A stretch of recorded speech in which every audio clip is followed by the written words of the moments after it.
You're listening to Through Help and Back. Through Help and Back is a podcast focused on mental health, addiction, treatment, recovery, and all things related to personal improvement and wellness. Don't worry, we're not here to talk about problems without solutions, and we're definitely not here to talk about struggles without success. So come with your problems, leave with our solutions. Appreciate you being on, Bob. Bob Gardner. I don't know if we have the names up or anything like that. I looked at some of your materials and I see that it's Bob under the Freedom Specialist. So I was really intrigued by that. So tell me what a Freedom Specialist is.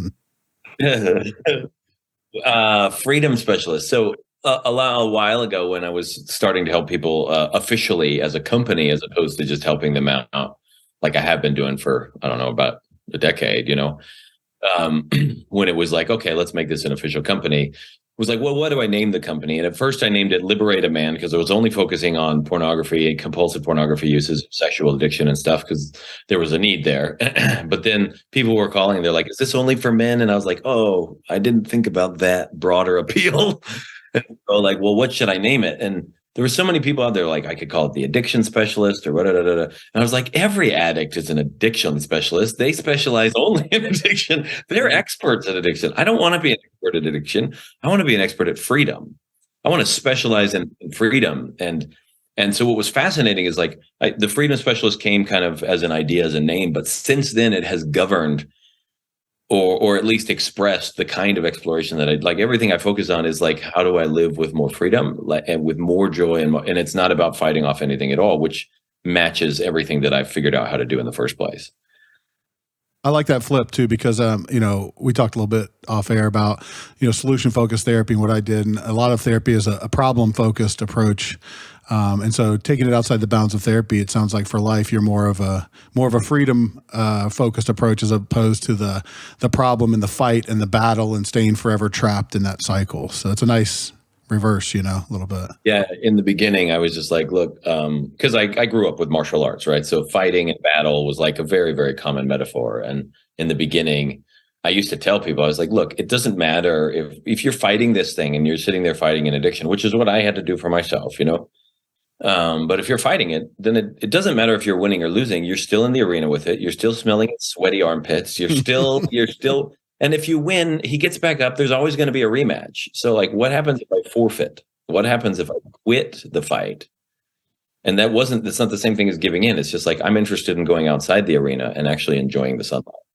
So that was the focus for everybody. Yeah. No, I think it's amazing. And you kind of hinted a little bit, but one of the things I'm most excited to talk about is you come at this from a professional perspective now, but this started as a personal situation for you, correct? I mean, this is hard-earned, hard-learned lessons along the way that kind of affected you personally, if I understand your story right. Yeah. I mean, what's fascinating is I didn't grow up with a traumatic childhood. So many of the people I've worked with have been through molestation and abuse and like massive traumas for decades sometimes. And that's not the case. My parents were incredible. They did the best they knew how, like every parent, without a manual, because like every parent. Right. And they passed on everything that they thought was the best that they knew how to pass on, with full faith that it would produce a really happy life.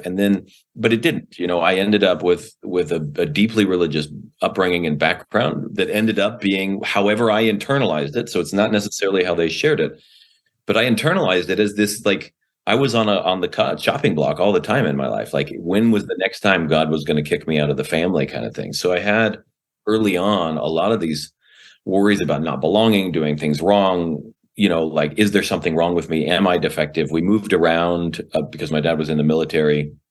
So we moved around a lot. And so the sense of not belonging was a little more present than maybe it is in some families that stay in one place for a long time.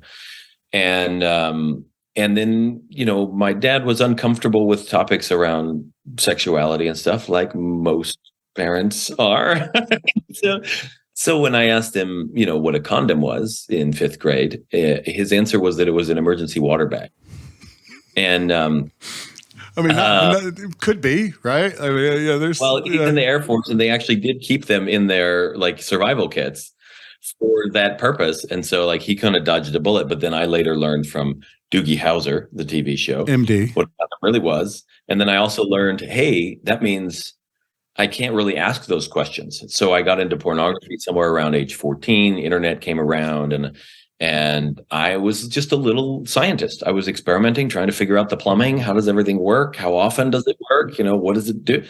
What works better than something else, and keeping it to myself. And before I knew it, I'd kind of gotten hooked on this was more interesting to me than many other facets of life, and a lot easier for me to go to pornographic material and sexual material than it was to try and have a relationship with a real with a real girl, or deal with friends who are in the middle of a fight for whatever reason. And so what started out as curiosity then turned into this like really fascinating area of exploration that then turned into a place that I would rather go than the rest of life. And I didn't really grasp that it was pornographic or masturbatory at first. Like I didn't connect those words to it. I knew definitely what my parents finding out, but like, yeah, but you're 14. You're 14 at this time, right? So yeah. like, yeah. So and then pretty soon that started to become a bigger and bigger thing. Even when I went as a missionary, we didn't have access to smartphones and stuff back in the year 2000, 1999, 2000, and whatnot. And I was down in Brazil, and we were in the Tules, like in the middle of nowhere. But there were definitely a lot of women around, and so I still had those kinds of things going on. But that's when I was preaching this sort of like doctrine over and over again, and really solidified in my mind that I was like unforgivable. And so that constant shame mixed with the compulsive, I want to do this so that I can just feel better, back and forth, that just turned into this escalating spiral to the point where I was binging for weeks at a time, hours at a time, not doing other things. In graduate school, rather than doing all of my graduate work, I'm in the computer lab, just Studying.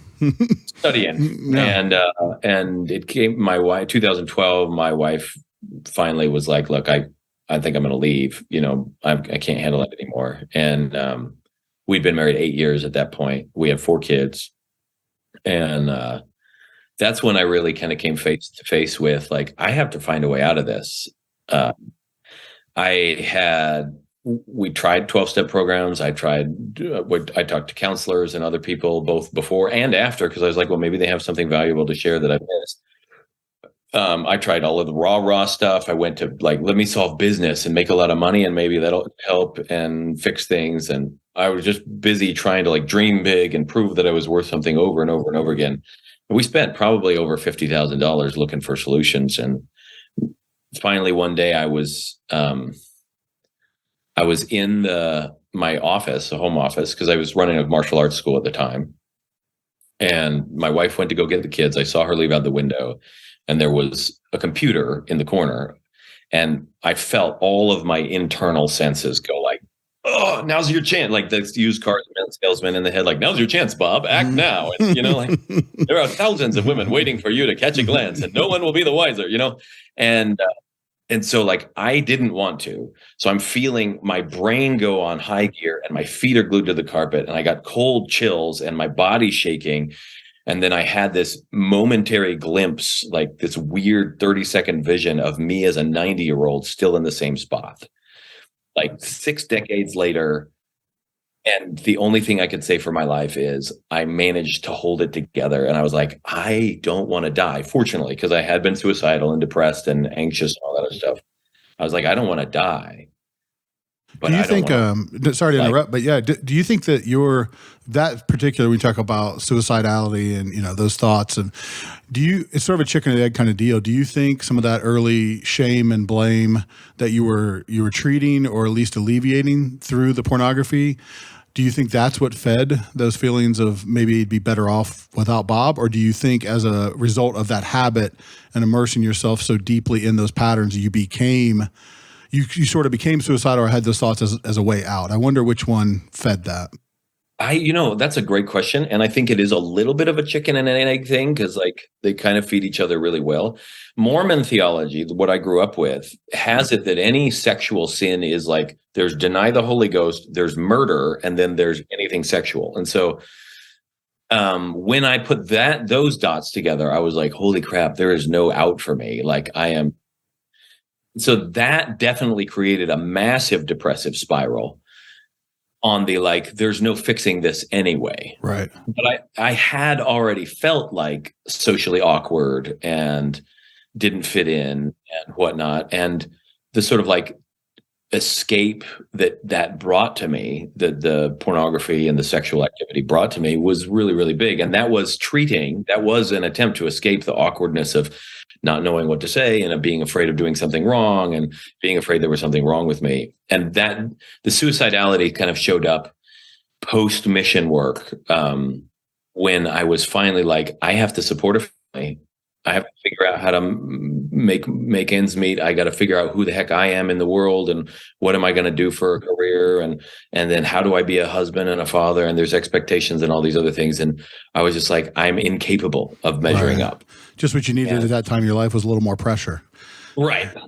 which I think a vast majority of people don't realize that's what comes with moving out of the house. I mean, I think we've all experienced it, but I don't think we realize to prepare our kids for that in a different way, which is what my wife and I are really attempting to do in as much as we can. But like, I didn't realize how much just I actually have to solve this whole life thing and food thing, and would really, it turned almost every problem I had, because of the shame I already carried around pornography. Almost every problem I had, whenever I felt like, oh no, I don't have a solution, it felt like I was morally wrong. And that's what drove suicidality. Well, and who needs a God in heaven when you're down here condemning yourself and sentencing yourself and judging yourself, right? It's like you're taking those lessons and turning them inward. And I was raised in the church as well, and there's no judgment to that. We're not playing the good and bad game, but that is the double-edged sword, right? Like, if I have this higher than thou being that can judge me continuously, do I internalize the love and the faith and the forgiveness primarily, or do I internalize the all-seeing eye and the judgment and the not good enough? It can go both ways. It really can.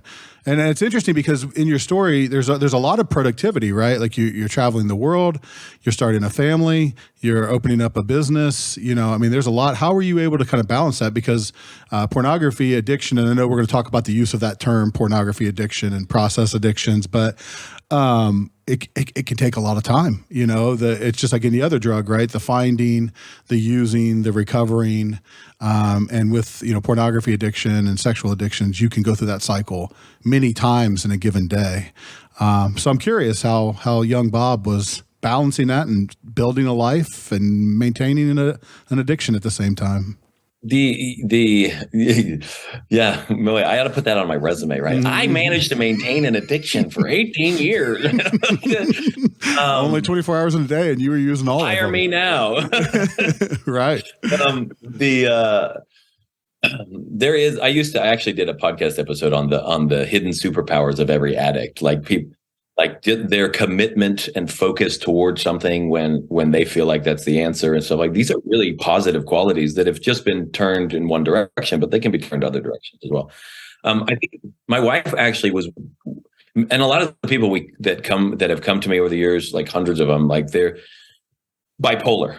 My wife thought I was bipolar for a long time. So I would go through the really manically positive, like, let's go, get her done, do all the stuff places. And then some final thing would, the straw that broke the camel's back. And then I would dive into a funk for sometimes weeks or sometimes months at a time. And I would do the bare minimum because of the pressure to measure up was still there. I was still ashamed. And so but I would do the bare minimum with like the puppy dog that got caught pooping on the carpet kind of feeling, as opposed to like okay, yeah, I'm stepping up and I'm doing what's needed. And this sort of like self-reinforcing positive habit thing. It was just like do the bare minimum, stay alive, do it for the family, if not for yourself. If you can't be saved, then nobody else can, kind of thing.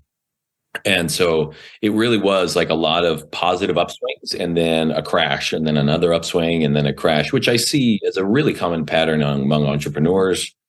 They call it burnout, but like in the end, it's kind of driven by the similar kind of manic, I got to get it done. And then the overwhelm that comes with that, and then the crash, Right. Well, when you think about homeostasis as a line, right, and you're going to go so far above baseline in terms of you call it manic, but your activity, your focus, you're not going to come down to baseline. You're going to come below baseline, right? And that's what's going to feel like depression, and that's what's going to feel like, where anxiety can set in, or suicidality, those kinds of things. And I want to connect with you on that idea about addicts. So I worked, in treatment centers for a long time. And I really developed this belief that addicts are actually the most productive, focused, goal-oriented people on the planet. They just have a really bad goal, and it may not be, without blame or shame. It's not about you just chose this goal to get high or whatever, but that becomes the focus, that becomes the goal. But despite all odds and despite all obstacles, they found a way to exercise and manifest their addiction. They found a way to get high. Like, no money, no problem. No transportation, no problem. No resources. Oh, my family's turned their back on me. Watch this, and it's kind of amazing, honestly. Like, if you had somebody with that personality who, if you were in a hunter-gatherer tribe and you needed somebody to go find food, you want that guy. You want the guy that will even hunt a little bit in excess, because he's good at it. He's honed his craft. He's there. He's doing it. But you want the guy that'll just keep doing it because that makes up for all the other people in the tribe that won't do it. Yep. Some of the research shows that you put in 10% more time, 10% more effort, or 10% more focus, some combination thereof, you'll actually yield 40% more results over a 5 to 10 year period, right? So imagine if you got somebody who's putting in 40% more effort, right? Or 50, because addiction is the great driver and the great motivator. So I'm curious because, having worked with people in this situation, I've seen lots of attempts to fix it or solve it. And certainly your story, has some elements of success that we're going to talk about. But I'm curious about the false starts or the things that you tried in order to kind of help yourself or to get out of the cycle that didn't work. Like, if somebody's listening to this and they're like, hey, I think I'm dealing with the same stuff, before they skip to the end about what should I do? What are some things that you think hey, I tried this, but you probably shouldn't waste your time, or this didn't work for me? Yeah. So the 12-step programs, there's a lot of people that try them, and I think their proliferation comes partly because of timing, right? They showed up in a vacuum in history when there was no help for a lot of newly minted alcoholics because prohibition ended, and it was a program that took on, and it does help some people. So I can't speak to whether or not it will help everybody. But I went to 12-step programs, and I found really tremendous help with being able to just say, this is the truth about what's going on in my life. They're some of the most honest, well, to a degree, they're more honest than most other conversation on the planet, because people are not trying to hide something, at least in the beginning. After a while, then there's the cover-ups and the hiding and stuff that happens in any social structure. And so I went there, and that was super freeing to be able to just say it outright and to be like, this is where I'm at. But then pretty soon, and there were a couple of steps in the 12 steps that I think are brilliant, even though they did come through seances and whatever, St. Boniface and his whole story. But the steps that were become willing steps, I thought were brilliant, because so often it was, I'm not able to do the thing. And that was automatically a negative marker. But to be able to say, look, oh, well, I'm not able to, so I guess my current step is to become able. Okay, cool. That's the step I'm on. And so there was less shame there. And I thought that was brilliant too. But over time, I'm in the same room with the same people. They're going all the time. And I was like, why am I in the same room? And it was this constant reinforcement of self as addict that started to promote this suicidality in me some. Where I was like, I don't want to live this. I didn't grow up going, what I want to be when I grow up? It's forever. So that was really disheartening. The counselors and people that I talked to, the downside of that was that it was always a lifelong diagnosis, and pornography addiction itself, and maybe this is a place to talk about it, isn't really a thing. It's not evidence-based. It doesn't function exactly like other addictive behaviors. And, but people have used it as a theory to try and explain it. And addiction itself is a theory which has a not so scientific, history. But Bob, we're allowed to diagnose it and bill for it. It has to be real. Right. It has to. But this same thing, by the way, if somebody's listening and they're struggling with depression or anxiety stuff, all of those things are serious as well. They are labels that are placed upon certain sets of symptoms to try and make sense of them. It's not bad to have a label or something, because otherwise, language wouldn't work if we couldn't have shorthand for things. But it's become seen as a thing, and there has never in any laboratory on any of the planet ever in the history of mankind ever been found a molecule of addiction. It's not contagious. It's not a thing. It is literally, the word addiction means to say yes to something. And the earliest addicts in history, the addicti of the old Roman religion and stuff, were actually priests and oracles. And the first ones that were really called that were the people that were religious in nature. They had given their life over to a new master. And so the metaphor works, but the first addicts were actually the religious fanatics. Wow. Yeah. I didn't know that. So, and not to peel apart addiction, and there's a lot that I agree with there, but like, what do you say to the folks who espouse like the genetic component or the fact that it does run in families? Do you think that is more of a learned behavior then, or how does that pass along? Yeah, nobody's born with an addiction, but you can be allergic to tacos. Maybe you can't be allergic to tacos, but maybe garlic. God forbid. Let's hope not. Yeah. But you can have food sensitivities, right? Predispositions. So, chemical reactions exist in nature. Chemical dependency does not exist. That is entirely psychological. And that has to do with the environment that a person is placed in and the ideas that are placed there. So if you want to talk about trauma is essentially a core idea. It could be positive or negative, that is seeded or planted at a time of emotional intensity. So if you succeed in the football team at multiple times and there's all this cheering and stuff, and the idea is planted there that you're actually worth something really valuable, then you've been positively traumatized to believe something, right?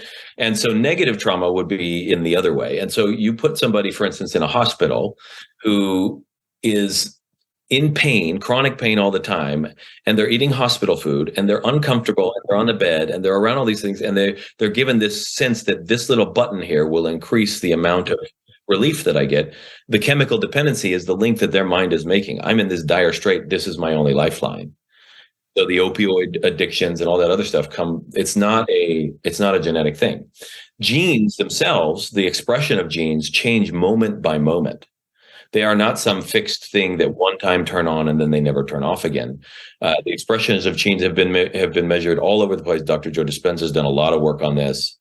All over the place. You can turn on and off gene expression just by a single thought. And so if maintained over time, that's going to change the body's habit of which genes are on.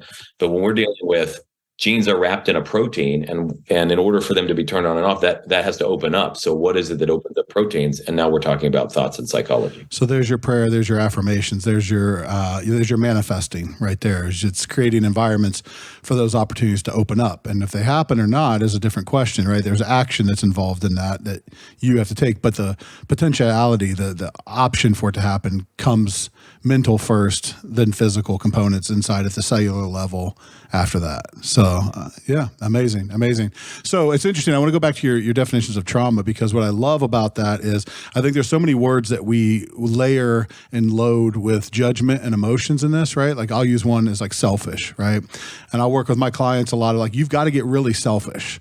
And their first reaction to that is to recoil, because it's like, no, selfish is bad. It's ugly, and selfish is selfish. It's like, no, selfish means that you're putting self first. And in this scenario, if you don't put yourself first in the variety of ways, you're not going to have anything left to care for other people, right? Like your family. And so the analogy I use is you give to charity after your bills are paid, or else everybody ends up homeless, right?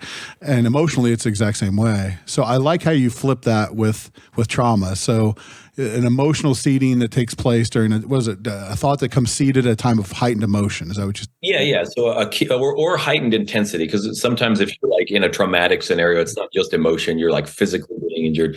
So it's some key seed idea that happens that gets planted at a time of physiological and emotional intensity. Gotcha. Which would explain on a positive side, the people, those classic, like stuck in high school people, right? Like the Uncle Rico character, like I would have won state. I would have, you know what I mean? It's like, because it really is like, it becomes an identity in a way. Right. It would also explain how somebody can go through something that another person would deem traumatic, and that person's fine. They're like, no, I'm good. Right. Because there was potential for it to seed, it didn't grow. It didn't take root. Right. It was just potential. So then if we look at it from like the opioid perspective, right? So there's pharmacological trauma, so to speak, in that like the idea that I need this painkiller in order to be able to manage pain. When pain is a production of the brain, it's not a production of the body. And people don't understand what pain is. Even doctors don't understand what pain is. They're not trained in that. Some of the textbooks, even now, still talk about pain receptors in the system, which there aren't any. There's no such thing. And so, thanks to Descartes way back in the day. Some things. I hurt, therefore I am. Is that what you're saying? I hurt, therefore I.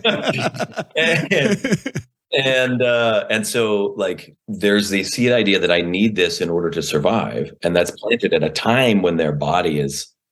If that same person had been given that idea, look, you just take this whenever you need it, and it'll help you with the pain.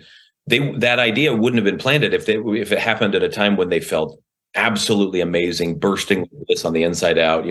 They just come out of the best massage ever, and then you're like, dude, when you're in pain, take this, and they'd be like, okay, thanks, I'm good.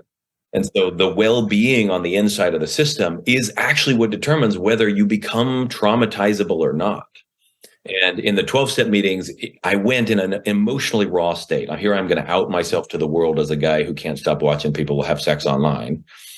And so I'm already emotionally raw. And then the idea comes, I'm an addict. So it's almost like being suggestible. Yeah, you are. You're in a hypnotically suggestible state. Anytime you're opening yourself up to an authority, when you're like, I don't have the answer, let me see the answer out there. Whatever answer comes, you're automatically suggestible. And in that case, it's like 12-step trauma. I came and I went in a human being struggling, and I walked out an addict. Gotcha. Or I went into the church, an unformed being, and I came out a convert or a believer, right? Yeah. Same process. Yeah. So why, for you in particular, why do you think that that suggestibility was able to take root? Why do you think those messages got in and it did stick for you personally? I think that my upbringing in religion was really big, because these 12-step meetings are religiously oriented, and the Mormon faith actually had their own version of 12-step meetings that were based on Bill W's. Like there have been so many other spinoffs. And so like I had the inherent trust that the authorities of the church who had created this program were speaking the truth. And so then I go in, and then I'm suggesting all these things, and then it landed really well. And it was the only answer I had. I tried everything else, and it was easier for me to believe that I had a disease called an addiction, than for me to like contemplate what I already believed underneath, which is there is something fatally wrong with me. I'm literally defective.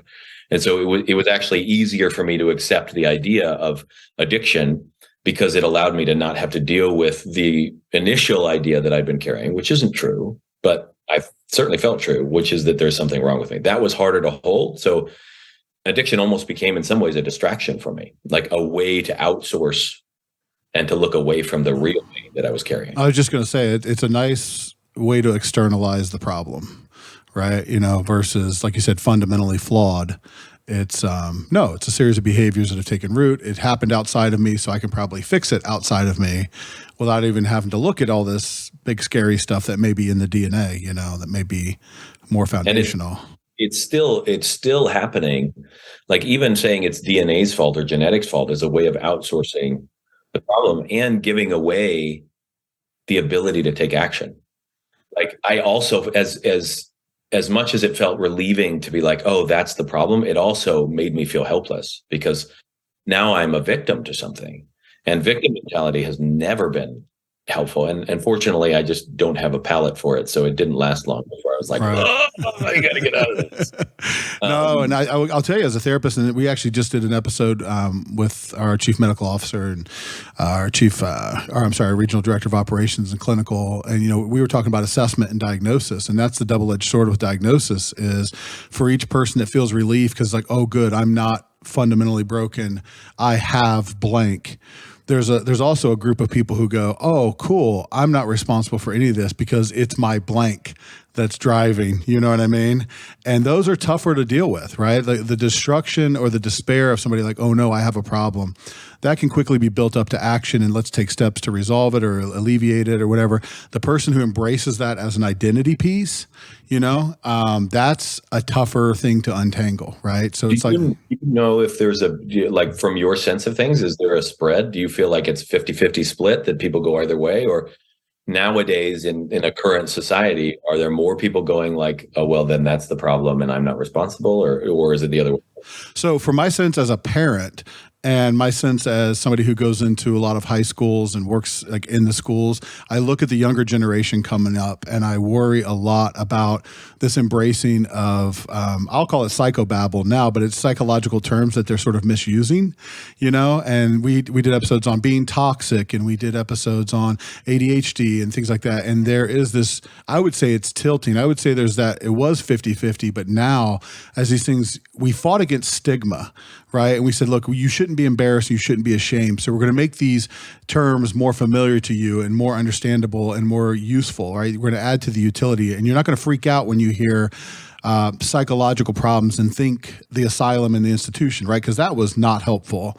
But I fear it's swung too far the other way, where there's some kids who are perfectly healthy who almost are looking to self-diagnose and want to embrace a label to fit in. Everybody feels like they've got a therapist. Everybody feels like they've got a disorder. Everybody has a medication. I don't. It's almost like I'm healthy, so what's wrong with me at this point, That brings up and this is something that I have, fought against in some ways a lot. The normalization of mental illness, right? Meaning like it's a fact of life. People say stress is a fact of life. They say, like anxiety is just a fact of life. It's something you're going to have to deal with. And I question that because momentary stresses, sure, babies experience this, animals experience this, and they're biologically designed to be momentary. Like in a pinch, this will save your bacon, and then you're supposed to get rid of it. And a lot of the physical therapies and the deep, subtle anatomical healing work that I trained in, all that stuff was learning how to facilitate these somatic releases so the body could just shunt all the negative chemistry that came from these emotions and move on as if nothing had happened. And but nowadays there's this normalization that I've seen around.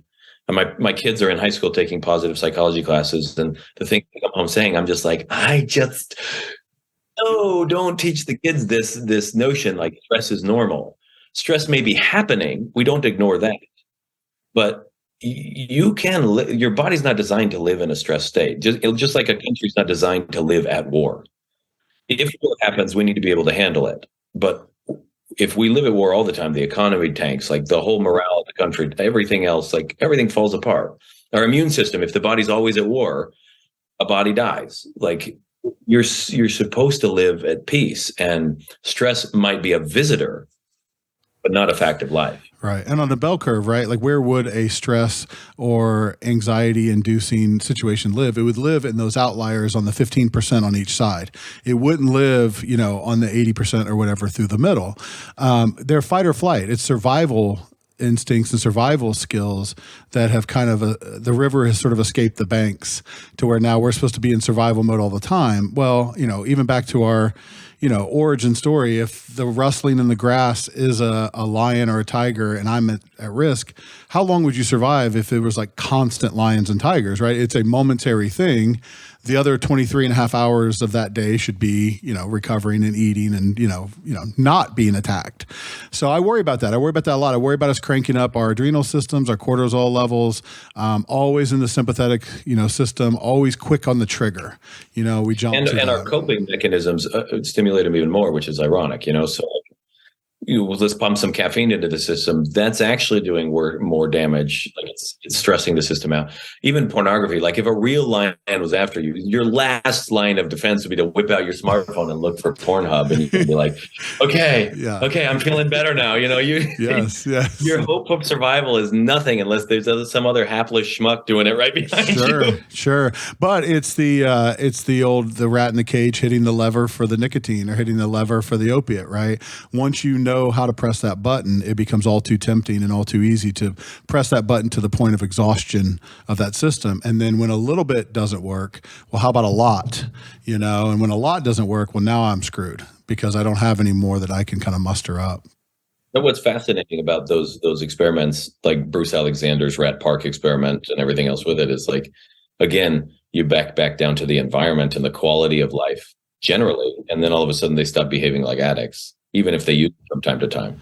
Right. When given better choices in terms of just day-to-day experiences, it's not when you're in a cage and you're half starved and there's nothing else going on. That's a very interesting stimulation. Why not? Right. And you just had a graduate student poke a needle into your back, like correct. It's like there's there's drugs in jail. Like, of course there's drugs in jail, right? Yeah. Well, they're not happy with the push-ups and the awesome food. They're looking for something else. If it weren't the inmates, it'd be the prison guards themselves. 100%. Before we go on, I want to say a few words about Anew Behavioral Health. Anew Behavioral Health is an outpatient provider of mental health and substance abuse services in Ohio and New Hampshire. That means that Anew can successfully treat mental health and substance abuse issues or dual diagnosis if you're struggling with both. Their integrated approach allows for them to successfully address issues related to anxiety, depression, addiction, trauma, and really anything that stands between your life and the life you could be living. You really cannot bring them an issue that they have not successfully treated. They have also solved one of the biggest problems for people seeking help. They have a dedicated team waiting to hear from you at helpnow@anewbh.com. If you contact them today, within 24 hours, you will have heard back from, wait for this, a real live person, and will also have your first appointment scheduled at that time. So how do you contact them? Well, if you're in Ohio or New Hampshire, you're probably close to one of their local locations. You're welcome to go in. If not, you can always reach them online at anewbh.com. And if you're interested in services for you or loved one, use that address, helpnow@anewbh.com. That's interesting. So obviously you've come a long way. I mean, these are all thoughts you were not having at 14, 18, 21 when you were first encountering that. So tell me a little bit how you were able to kind of switch gears, how you were able to go from, I don't even want to say victim, but you were kind of, in this process and this habit day in, day out, kind of repeating the same situation that led to these problems. How did you start to break free? How did you start to turn that around? That day that I had that vision where I was like, dude, everything that I'm doing right now, if it's going to lead to 6 more decades of this, I don't want to live this life. I don't want to die, but I don't want to live this life. So I have to come up with another way. And everything that I'd looked at, epic fails. So fix the business and it'll be okay. Learn how to have better sex with my wife so sex is more fulfilling and then it'll be okay. Learn how to communicate better with my wife and then all of that feeling will go better. Those are great things to learn, right? Get involved in something I'm really passionate about and that'll solve things. Go start a business and that'll do great stuff. Develop my body and work out and these are wonderful, wonderful things to be done. And none of them actually solve the problem. And so I got to a point where I was like, okay, well then nobody has an answer for me. So I'm going to have to figure this one out on my own. So sort of flipped the bird at the entire psychology industry and everybody talking about addiction. And I was like, the only idea I got to go on is okay, what can I start with? And it was what went in has to go out. I was like, okay, well, I'm a pretty good artist. I have a master's degree in painting and drawing. So I looked at a lot of porn. Let me just get it out. Bad idea. I was basically drawing my own porn for 45 minutes, and it was good. Let me start making heroin, and maybe I'll stop doing heroin. Yeah, got it. Yeah, okay. So bad idea. And then so after 45 minutes, I went and burned all that stuff in the backyard, and I was like, okay, let's try again and regroup. And so then I started looking at and journaling through and processing a lot of my emotional problems through using other people. I was already blaming everything on the world for my problems anyway. And so I used that as a mechanism. And I made a big old honking long list of people and organizations and you name it that just came to mind. Everything that came to mind, I was like, okay, let me just make a list. And I went through each one and I wrote them a letter. And I just decided to let everything that needed to come out. No censorship, no nothing. All the cuss words, all the porn stars I wrote to, my wife, I think I wrote to her a couple of times. and same with a couple of other people, my parents, God, Jesus, everything. And And in that process, I got a lot of stuff out, and I had some really incredible cathartic kind of like releases. And then I decided I need to read them out loud. And so I read them out loud to myself. In the background, I had some I was like, I know my mind's going to get stuck. So I turned on some instrumental music that like uplifting, just to, in case I started to go into a hole, I had something that could keep pulling me along. And so then I read them all out loud. And that pulled me out of the situation to where I was seeing it from a third party perspective, and it was the first time I felt compassion toward myself. Like, holy cow, that guy carried a lot of stuff. And I started seeing patterns.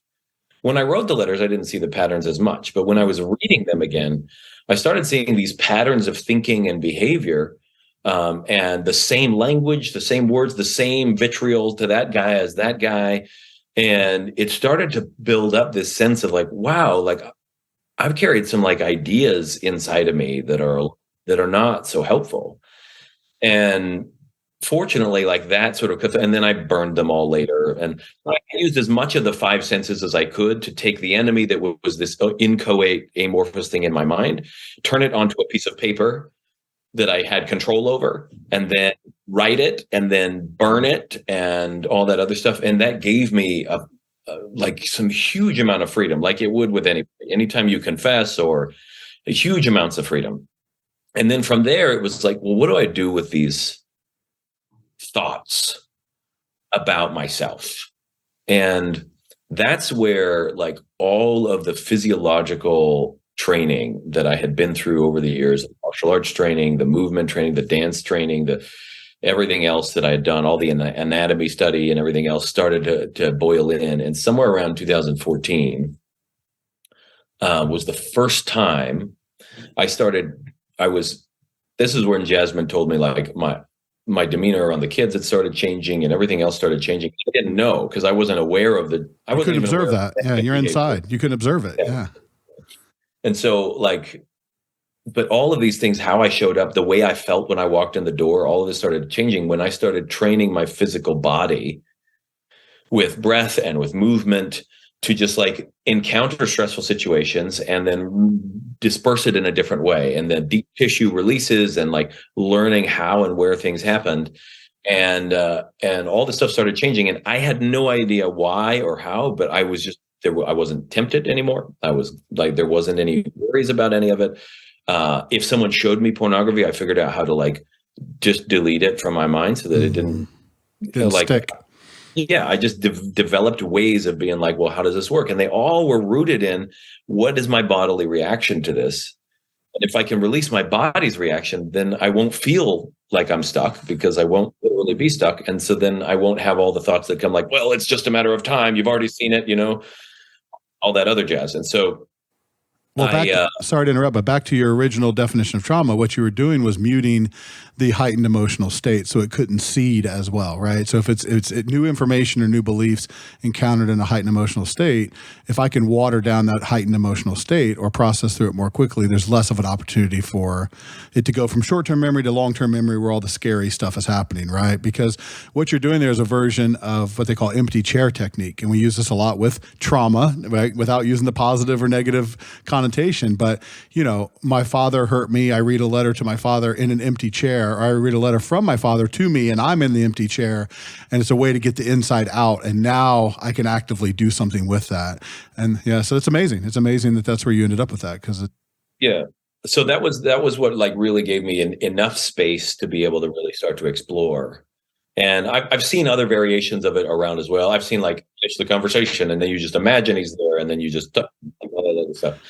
Well, that's what people are doing when they're like breaking bottles against walls and screaming and sledgehammers and stuff. It's like, I'm going to put this somewhere that's not going to hurt me, but it's got to get out.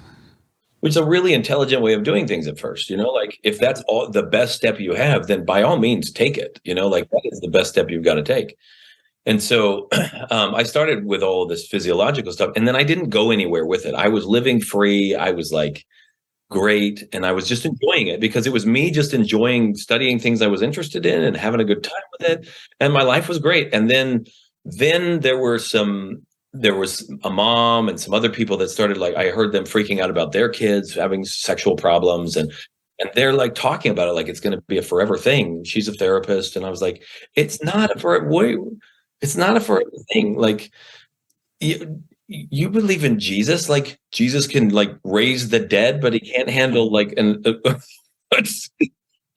Jesus can raise the dead, but ask him to give the sex talk and it's over. Like what? Like not gonna happen. I don't remember the woman taken in adultery being told, like, come back, I want to see you every week. It was just like forever. And so washed in the blood. Yeah, washed clean. So she was like, really? Wait, what? This is possible? And I was like, yeah, I mean, I've been doing it for years. And so I started, I had her son come and I just roughhoused with him for like an hour. And then I took him through something like this empty chair kind of scenario afterwards. And so we kind of like worked his body free a little bit. Then he did that. And then we talked through and they drove off. And I was like, I hope it worked. Right. Yes. And we do the same thing. Years later, she was just like, no, he's a teenager, but he's been great ever since that day. He wasn't afraid of being around computers anymore, wasn't afraid of and he could function. And it reminded me of one of my martial arts teachers who was like, you got a knife. He's like, what do people tell you to do when they pull a knife? And everybody in the room's like, run, And he's like, that's great. Who in here's a good runner? So they pick some guy and he's like, good, run. So the guy's like, oh, he takes off. And within 3 strides, my teacher had like slapped him a few times. And he's like, see, the problem with that is you're assuming too much. You're assuming you saw the knife, that you're faster than the guy running, that he doesn't have a good throwing arm, that the exit is actually not behind the guy with the knife, that he doesn't have a buddy, that you don't have someone there you have to protect, that like so many of these variables, you're like, that's a lot of assumptions to make to teach somebody how to run from a knife. It's like, you might as well learn how to deal with a knife. Then if you can run, you do. And if you can't, you deal with it.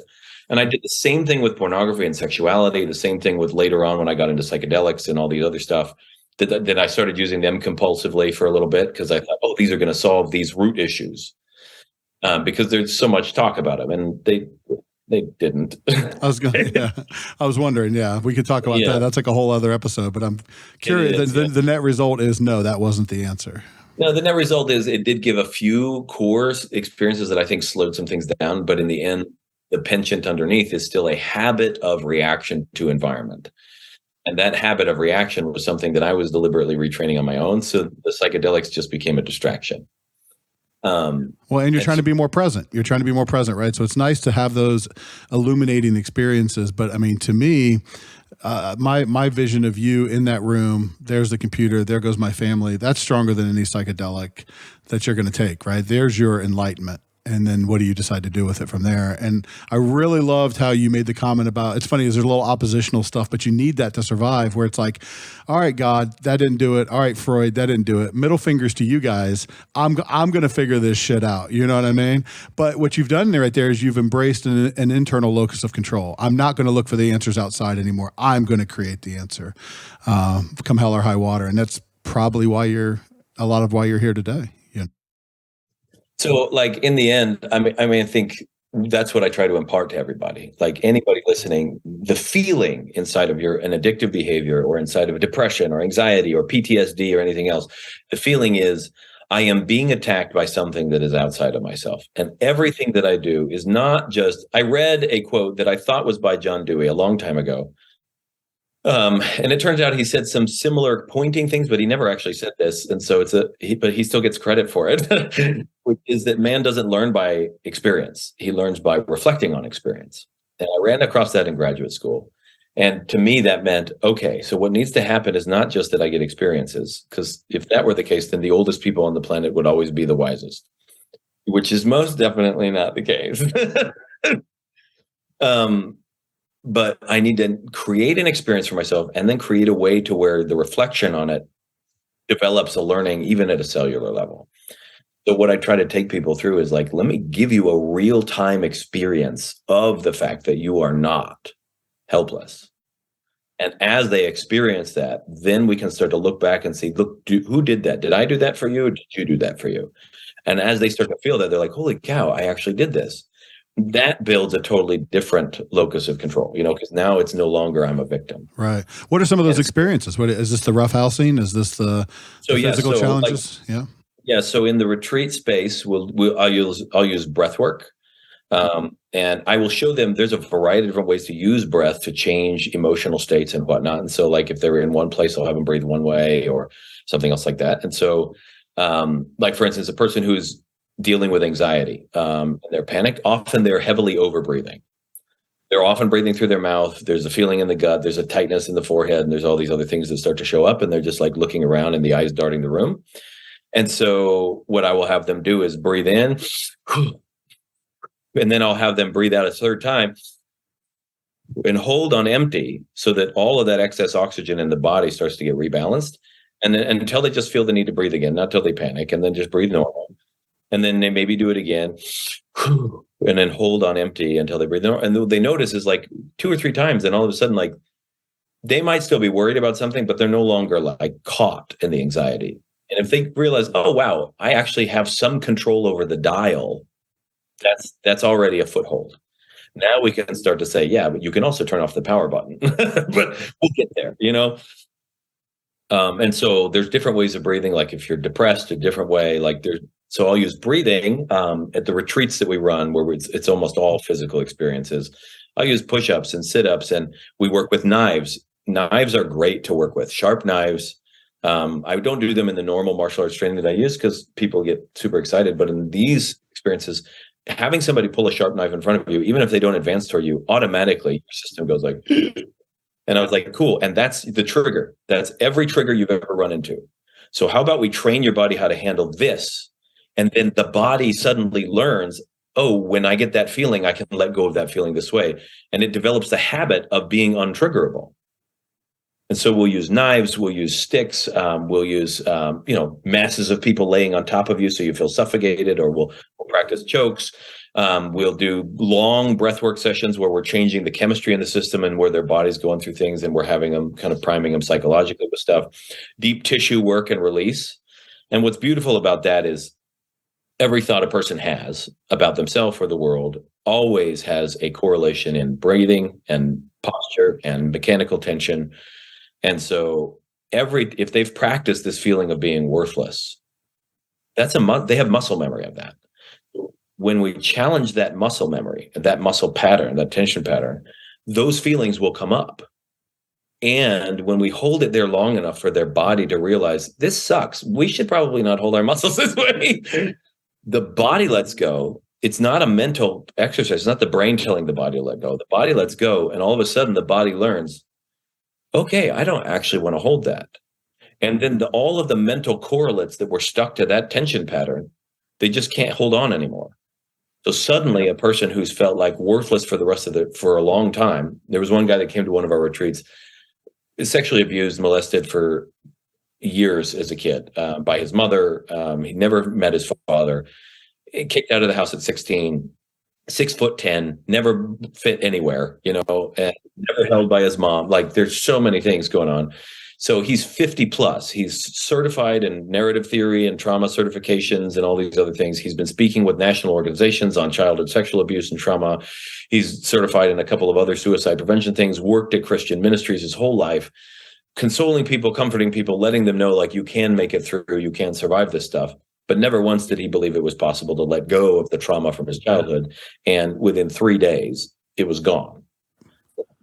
Well, he's spending a lifetime saving other people and trying to indirectly find his answer. And you're able to focus him on not all this. Let's look here with you. Right inside. Yeah. We let it go. And he didn't believe it was possible. Even there in the retreat, he's like, but can you? I was like, well, let's do it. Yeah, other side, maybe we'll find out together. That's a lot of people to lay on a 6'10" guy. I mean, that's like, we're really invested in this, and we're going to find out, And he's a tough dude, man. Me doing like tissue work on him was a lot of work. Sure. Yeah. And but like he came out the other end, and 5 decades of identifying himself as a survivor of a trauma experience, and that's his stance toward life, and then that defines his relationship with God. And all of a sudden now his faith changes, and his feeling that God is close to him is now a possibility in a totally different way.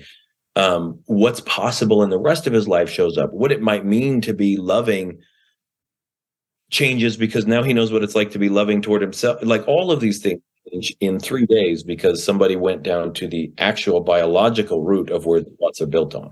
Well, and how miraculous is it? Because I've run into this a couple of times in my own career and life where some of our early experiences, and it sounds like you've had this, he's had this with his certifications, things that are sort of non-associated, that you didn't get this certification so that you could save yourself. You didn't train in martial arts so that you could use it in a therapeutic context. But later in life, you find yourself in a place where those early experiences fit so perfectly, right? Like, oh, thank goodness I had this martial arts training because now I can use it, you know? And that's one of those things that actually helps feed my own personal belief in God and things like that, because like those breadcrumbs, you know, like was this an accident or were you being led, right? I know. It's like it's a question that will never have a real answer that you can pin down. But when I look back, and more now than ever, when I look back, I go, well, I mean, I can find a pattern where like this all fits in. I will never know if it's just like it fits in because I made it fit,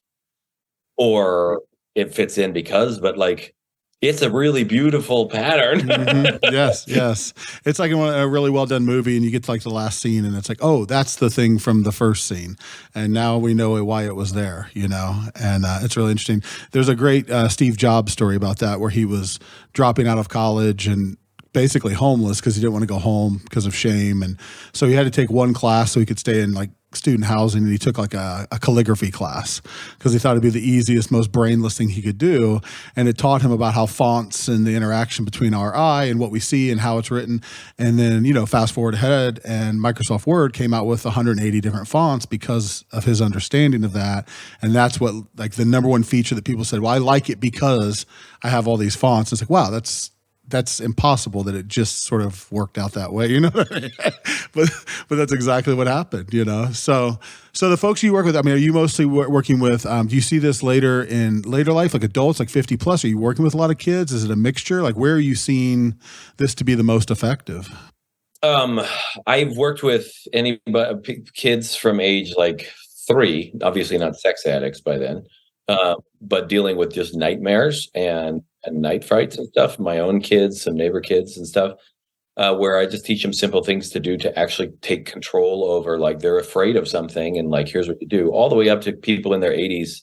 The bulk of the people we work with are people whose lives are so far gone that they're actually like, okay, I need help now. Because unfortunately, it's still a little bit taboo to be like, I need help. So people with PTSD, and they just like deal with it, you know, or they get it medicated. And unfortunately, I'm not an insurance, you know, thing. So, well, especially in heavy religious communities as well, too, right? There's a lot of embedded resistance to, you know, you're just not praying right. And that's why you're still struggling with this. Yeah. Unfortunately, of all the mental health issues, addiction got somehow lumped between the spiritual.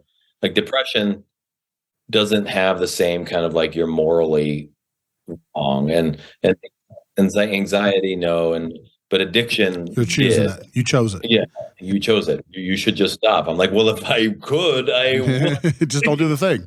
Yeah. And like, are you addicted to telling addicts to stop? Can you stop that? That's good. That's good. Well, and we talk about that, right? So it's funny, like we talked about process addictions a little bit, and like whether pornography addiction is a process addiction. And we talk about that. It's okay.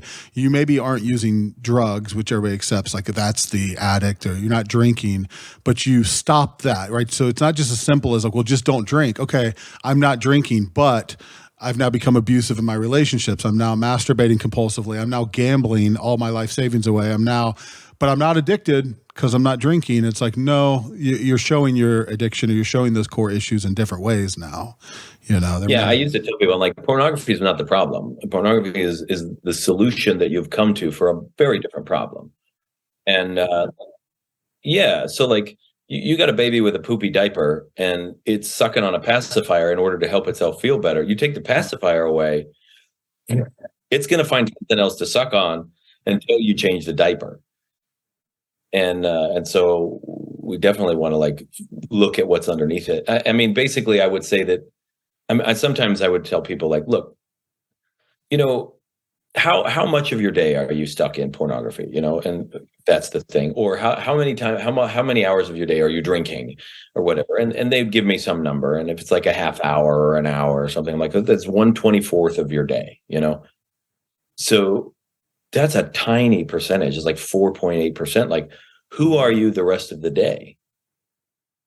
Are you an addict? Like, if you can stop something, maybe you can't stop consciously when you want to, but you are stopping most of the day. So, like, you probably poop longer than you look at porn. Like, are you a poop addict? Like, well, like, at what point? Because when you got to go, you got to go. Like, Right. Well, that's what's so kind of bedeviling about like food addictions, right? Like, are you just going to not eat? And you think about pornography. Well, like sexual function is really key to an overall healthy profile. So I'll just won't have sex. I won't masturbate. I won't do anything. Well, now you've introduced a myriad of other issues, right? And so those ones like that, that are actually crucial kind of hijacking of crucial life functions, and we talked earlier about the kids and how I think they're getting their wires crossed. I see a lot of stuff on Instagram, and Ian has introduced me to TikTok and things. I'm like, 150 years old, but Ian can still be on TikTok. And I see these videos and these guys that, they're like in the gym, like compulsively, and girls too. Awesome, working out, healthy, good for you, great. And then they'll put things like, so I don't get depressed, or so I don't feel like killing myself, or my mom proud of me because I'm working out and building a healthy body, when in reality I'm fighting off the demons of my depression. And it's like, whoa, now we're, what fires together wires together in the brain, and you're now firing a really healthy activity and associating it with, dysfunction. I really worry about those getting wired together, especially with kids. Yeah, because like, okay, you're doing that, that's fine, but let's make sure that you understand that you can do that without having to fight off you can have sex in order to have a really good connected relationship with your wife. You can exercise to be healthy. It's not because you laid around and felt like your depression was creeping in. I mean, that's great. It's a good early coping skill. But again, to have to talk about that or have to think about that, are you in the gym saying, I feel good, I'm building, I'm getting stronger? Or are you in the gym saying, I'm avoiding a problem, I'm treating a problem? And okay, so now, what's going to win, right? Because you can be in the gym, even if you're compulsive, you're in the gym, 2 hours a day? And so the other two, like you said, the other 22 hours of the day, are you just a depressed guy who can't work out? You know what I mean? Like, now we're back into the identity cycle. So yeah, I would the whole time thing, even physical pain. I have people challenge it. Like, okay, you're depressed. Okay, cool. I'll challenge how much of your day are you depressed? Like, really be honest. I want you to track it for a few days. I want you to track every moment where you're not depressed. Like, and then also like, okay, I'm depressed. Cool. Well, where is this depression in your body? Like, where are you depressed? They're like, oh, I'm just depressed. I'm like, so your left butt cheek is depressed? Like, like, how about your right big toenail? Like, is it like on the edge? Suicidal? Is it like ready to fall off? How about your nose hairs? Like, how much of you is depressed? Where exactly is it? Because if they can get more clarity on what is actually happening, clarity begets solutions by its nature.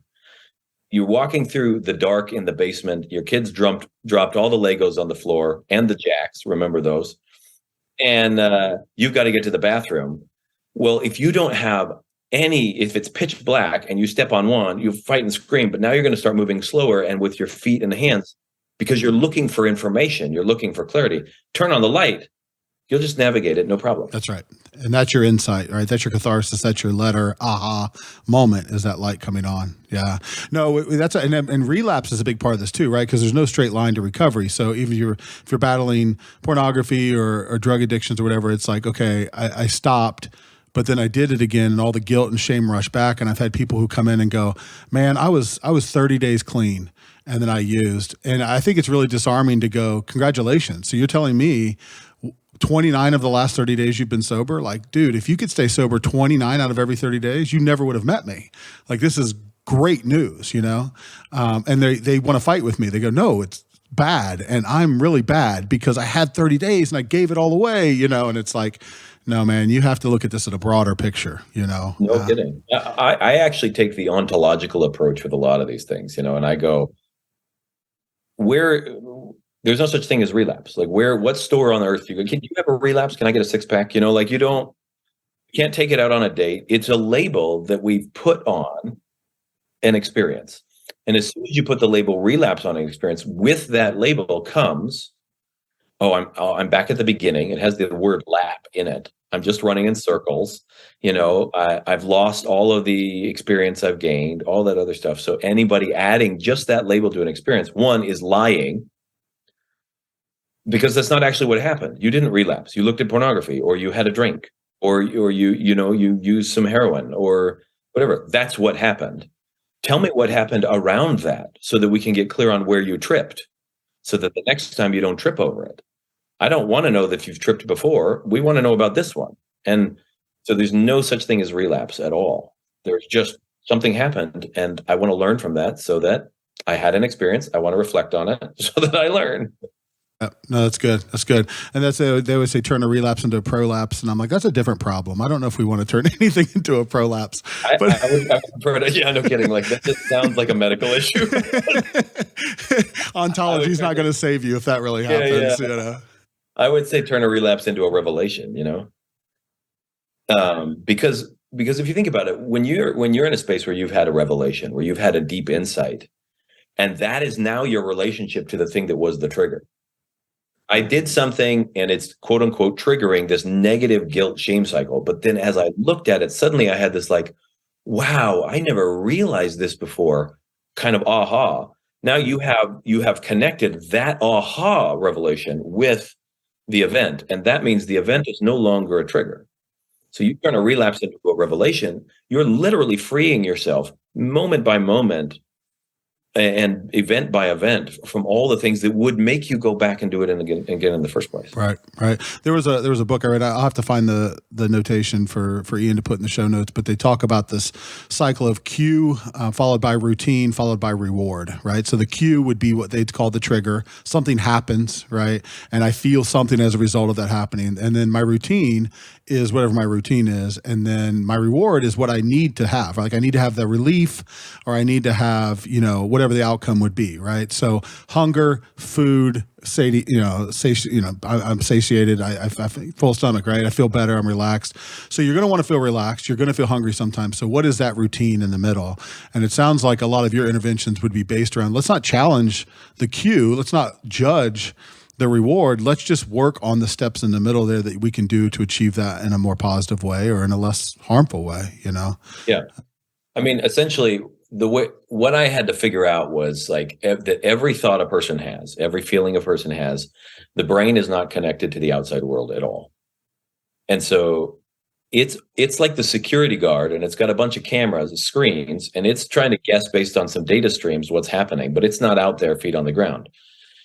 And so it's getting streams of data up to the brain, and then it's deciding what's happening. And then it's sending that information back down to the body to lock down the compound, or to do this, or to send out the guards or whatnot, right? And so what I had to learn was, if I give the security, if the streams of data going up to the brain, all of the five senses, all of the other cues, what the information in the body, if I engage there, then the body is giving different information to the brain. The security card can't make the same thoughts. It can't make the same feelings, because it's only making those in response to dis-ease and discomfort in the system that came as an instinctive reaction to life. So what I went back to was like, I want to retrain my instinct so that my body is instinctively free. And then I'm actually free in my mind to think whatever the heck I want, instead of battling my body's lack of freedom. So it was like, how can I bypass this tangled briar patch of the mind and retrain the instincts themselves, the biological instinct in these different environments? And when that started happening, the cool thing was like the freedom came on its own. I didn't have to willpower my way into the next thing. I didn't have to consciously think about the routines.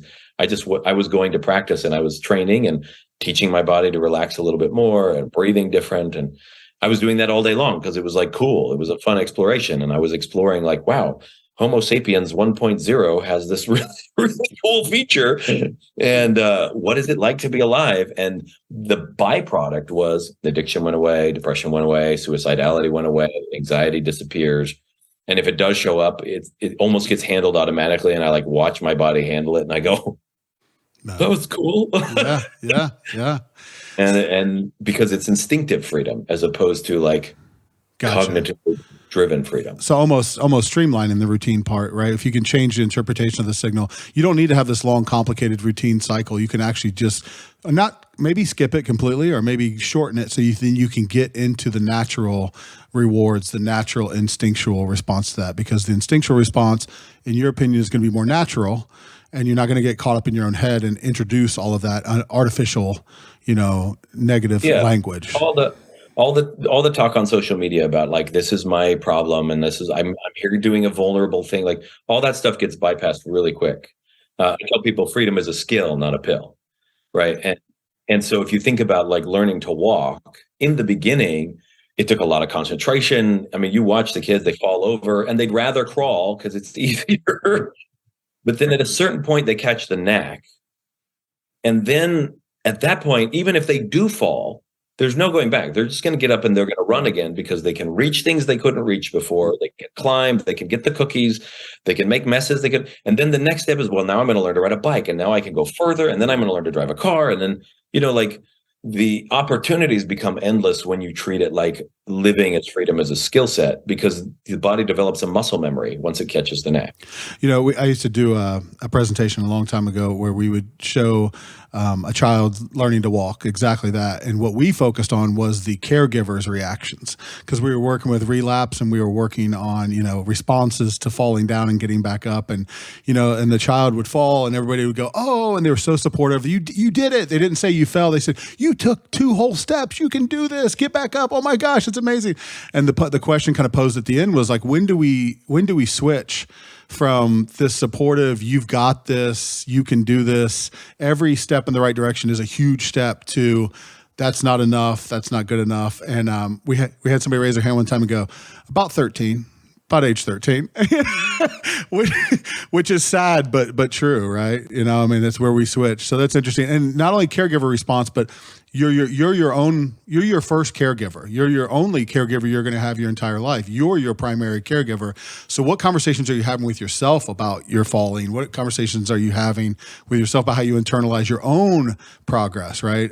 Are you giving it yourself the judgmental voice, or are you giving yourself the support that you need to actually make progress and get back up? And what I like about that too is, like what child would we deem as morally flawed because they can't walk? Mm-hmm. They're lazy. They don't want it bad enough.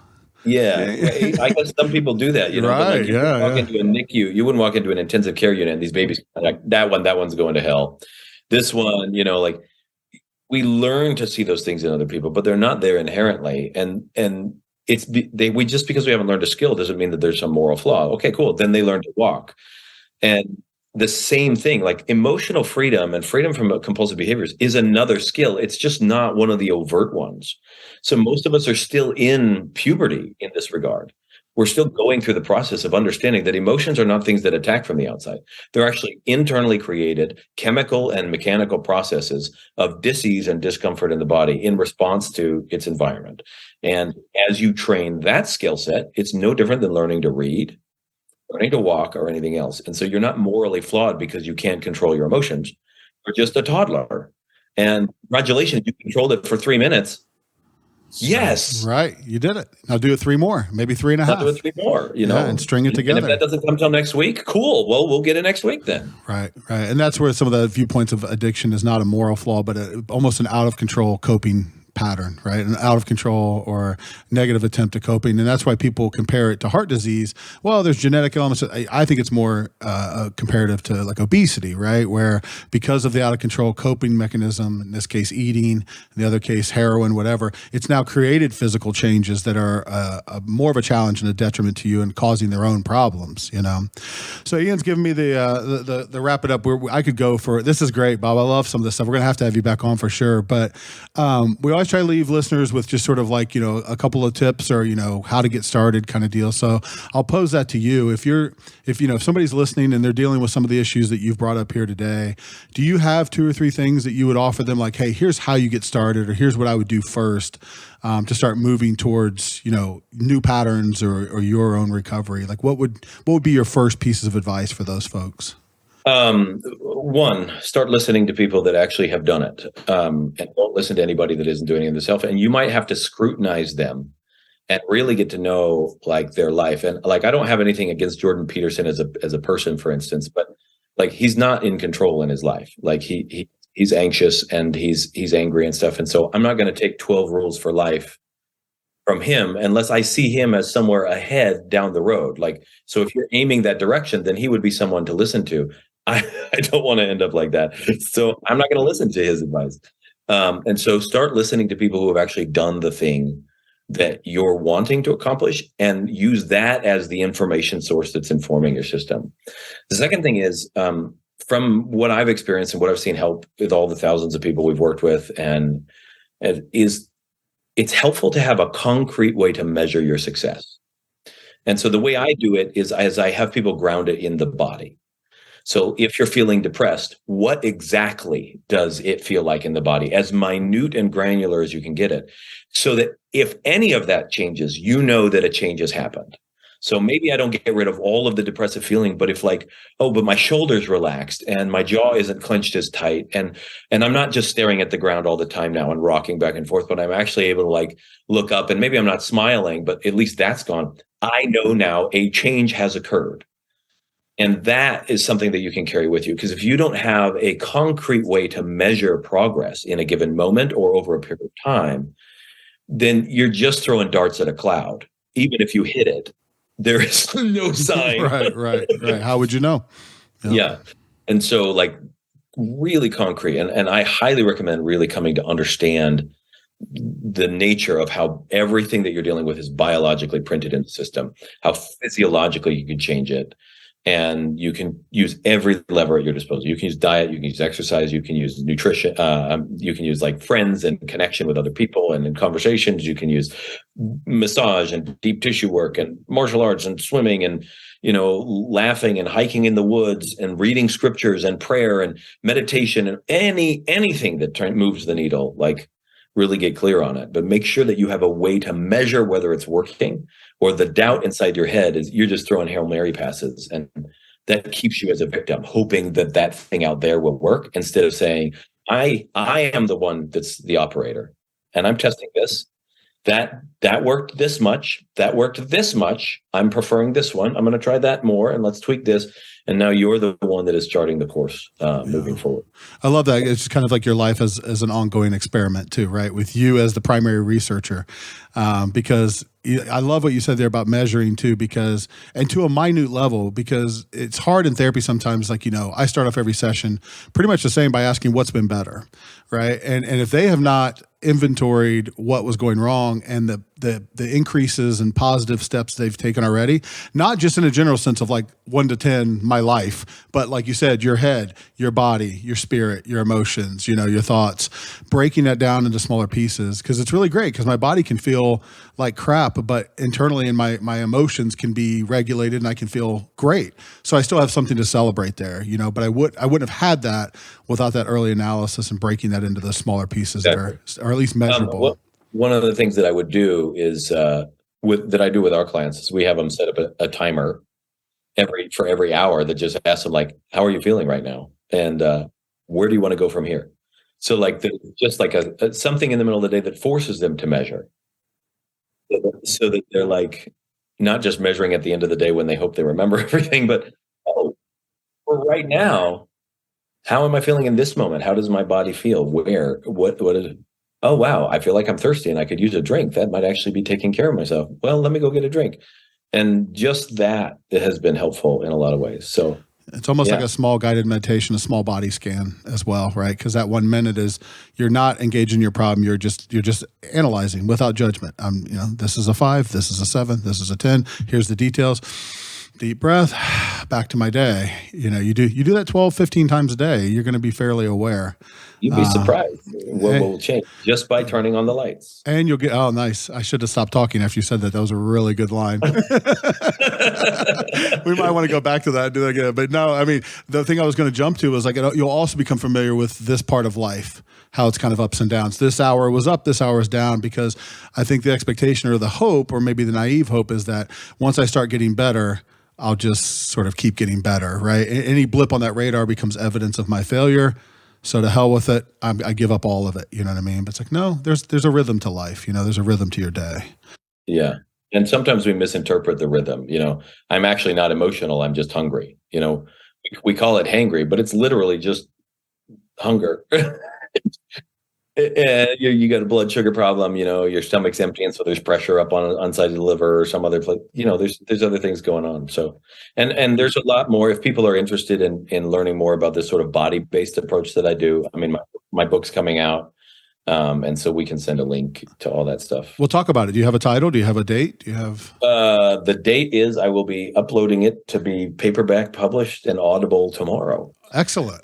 Okay. So the title is Built for Freedom: Adventures Through Stress, Anxiety, Depression, Addiction, Trauma, Pain, and Our Body's Innate Ability to Let Go of Them All. And it is a romping, autobiographical, jokes, stupid linguistic stuff, the history of all these terms and where it came from. It is the most direct, simple path to go there. And I don't give a lot of how to do things in there. What I do is I tell the story of how I did it with people, so you can follow along with it, but you also don't have to just sit there. Because I skim as soon as and when I'm reading a how-to book, I skip all the how to do things. So many hours, because I want to know it. I'll do it, but I want to know the story. I want to see what happens, and so you can follow along with them. I've given them in granular detail in the book, so there's a lot that you can follow along with. But everything, chronic pain, depression, anxiety, all of that, I just attack from this very, very unique angle that I don't see enough people really addressing, which is what's at the heart of all of these things. And that should give you like a really good mental framework, as well as some physical practices that you can do to start changing some things. Excellent. Where they find it? You said Audible is where you're going to find it first, or?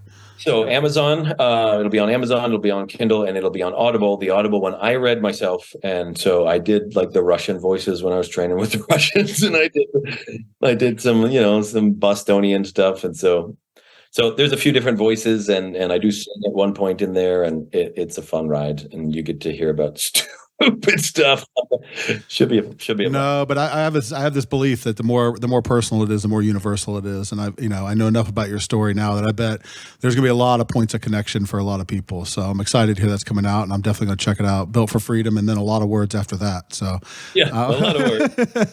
How else do they connect with you? How do they find you on socials? How do they find you? You were talking about these retreats. How do we find out more information on those?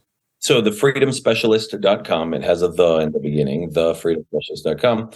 And that has information on all of our online materials that you can do from the comfort of your home, just basic emotional regulation stuff, as well as like full-on programs to start to look at deeper things.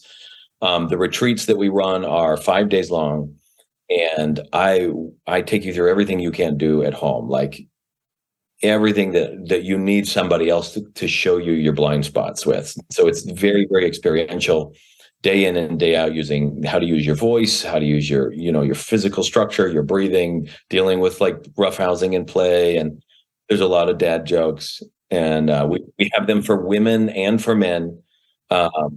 And just a tremendous change can happen in that period of time. And so those are all there on thefreedomspecialist.com. You can find it, and trailers and information, and you can reach out and schedule a call with us if you want to talk to us. That's amazing. And Ian does a great job including all this in the show notes, and so we'll have all that information down for you. But I really appreciate your time, Bob. It's amazing hearing your story, amazing meeting you.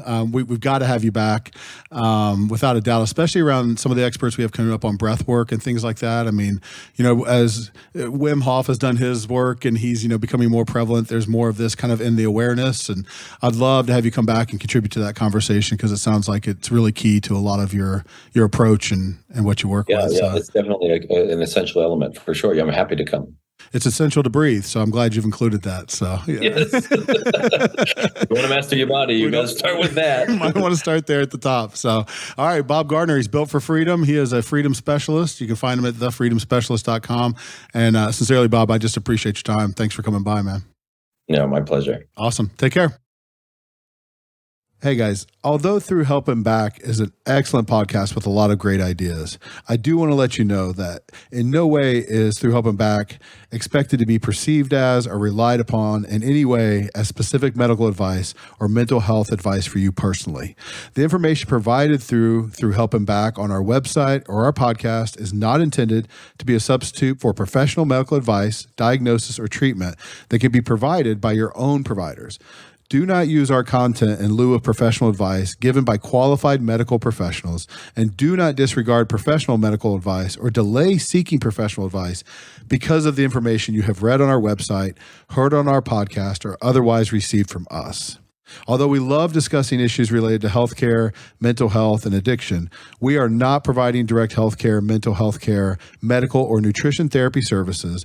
We're not attempting to diagnose, treat, prevent, or cure in any manner whatsoever any physical or psychological ailment, any mental or emotional issue, disease, or condition. We are not giving you specific medical, psychological, or religious advice whatsoever.